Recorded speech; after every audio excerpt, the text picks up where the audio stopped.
Ramogi Ajwang' wadhi mbele kod weche manyien mag ang'ich welo. E kinde ng'anyo mag Gen Z dwe mar auchiel higani mar 2024, jopiny moko ne oyudo thuolo mar ng'eyo Faith Odhiambo, ogai mar riwruok mar Okinde LSK maber kaluwore gi tich mane otimo. Oganda moko ne opuoye kuom tijno, ka moko ne odong' ka ohum nono ni to chir mane onyiso ne owuok kanye. Cleophas Oluoch ne oyudo thuolo mar goyo mbaka kod Faith Odhiambo kendo miyo wasigande kaka higa mar 2024 osebedo ka oneno e tong' wang'e.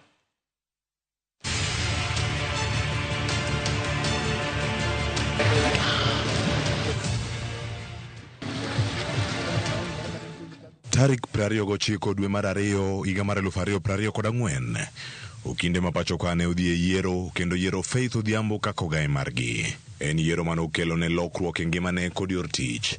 Ne odonjo e tich tok ng'anyo mag Okinde mar kwedo donjruok ma sirkal ne donjorego gi tije doho. Koro kaka Okinde wan wawuok wacho ni wejo judiciary otim tijgi, ok inyal donjo nikech gitimo gima ratiro, basi dwa goyogi.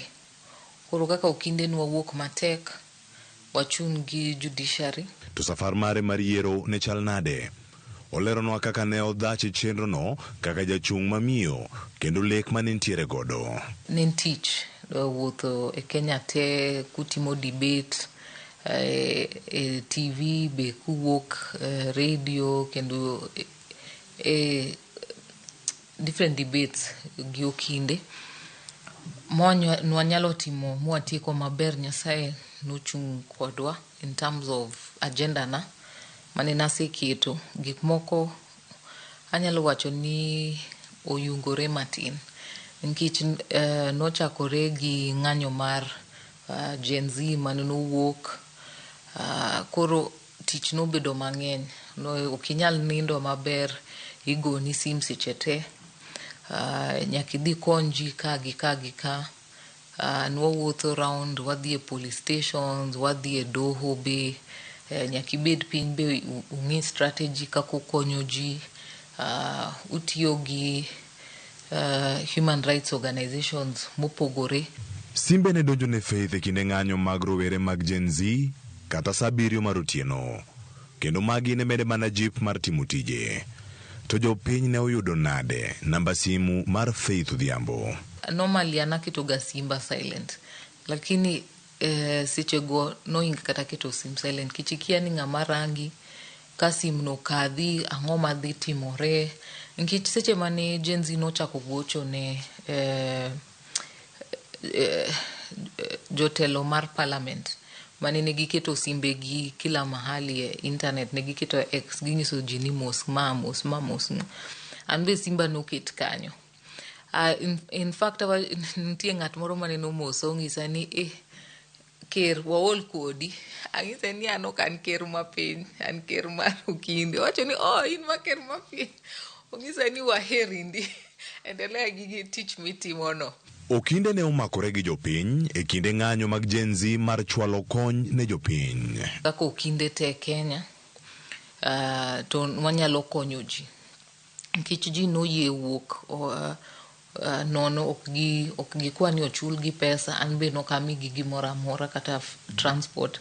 To e tijni te, Faith ne nigi luor mar rocho ngima kod tije jo Kenya kaluwore gi koko e kinde ng'anyo mag jo Gen Z. Wach mane nwaneno post election violence mane na luor, nowacho ni kich nwaneno ji ni nego marach. Ing'eyo Gen Z ne wuok, ne gitimo ng'anyo maber. Giwuok awuoka gi pi, gintie gi kwe, giwer ka giwuotho. Lakini gima nwaneno, polise ne goyo gi marach, igo gi bunde, igo gi rubber bullets, tear gas be. Ng'eyo moko, intie kaka igoyo tear gas midwaro riembo ji. To ntie tear gas ma ng'ato temo goyo mondo hinyi. Faith leronwa kaka oparo ni ratiro mag Gen Z ne orochi kinde ng'anyo. Pinywa nyalo kethore, emane naparo. To jok mane naneno mahinyore moingo, ok en politicians gima dhi to pondo. Ineno kaka ne giringo chieng' 25th, oket gi e chopa, ikaw gi mtokni gin giringo. Nthindo gi mowuok oko, gin gidwaro proper health care, gidwaro education system matiyo, gidwaro proper governance, gineno kama corruption mibadhi ochopo e pinyni. To giwacho ni nyakwa lokre kaka gik moko timre e pinywa ni, gin giwuok awuoka gi kwe. Doho ma pacho ka osebed ka iseyo kuom chilo mar mibadhi.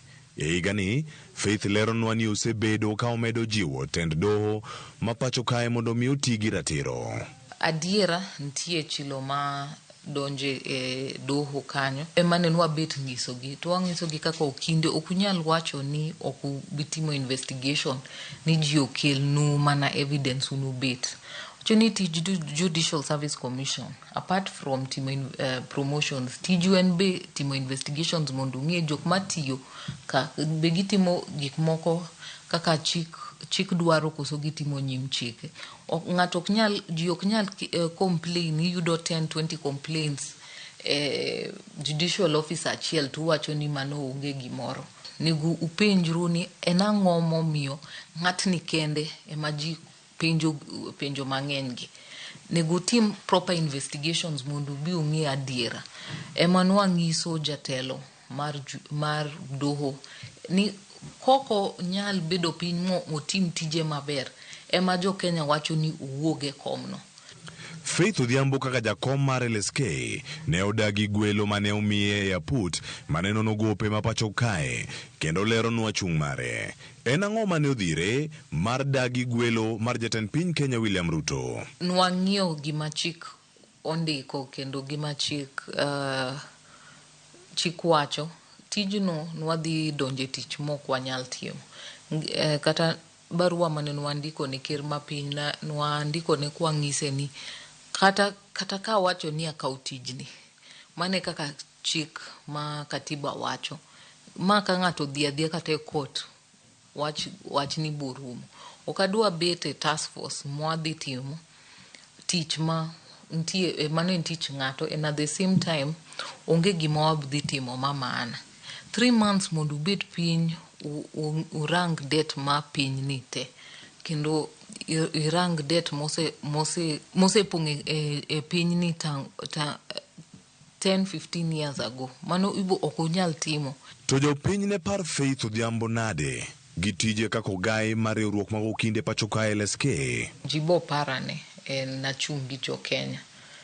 Nachung' gi jo piny seche mane nwantie gi ng'anyo ma jo Gen Z mane nolokre be jo piny te nodonje ka ji dwaro ni ong'i kaka piny ma Kenya wa change a lot of things. Nachung' gi jo Kenya gi chunya te, kich nang'iyo joma wuok oko ok giwuok keth piny, gin giwuok oko mondo ging'i serikal. Taxes, finance bill mane noket, taxes ne ng'eny, ne gikwayo better services, ne gikwayo ker ma piny ong'i mibadhi mane ne timre different ministries. Higa rumo koro, yweyo chopo machiegni. Arito dhi dala dhi ayue matin. Ing'eyo tich osebedo mang'eny ma kata gik mahero timo kaka nahero ga dhi gym koso swimming okanyalo obedo matek matin. Osiepe. Nyinga Faith Odhiambo, an ker mar okinde te Kenya ka. Akwayo ni okinde te gi jo Kenya duto hawi maber e higa manyien. Nyasaye odong' kodu, udong' gi kwe. Cleophas Oluoch, Ramogi TV, Nairobi.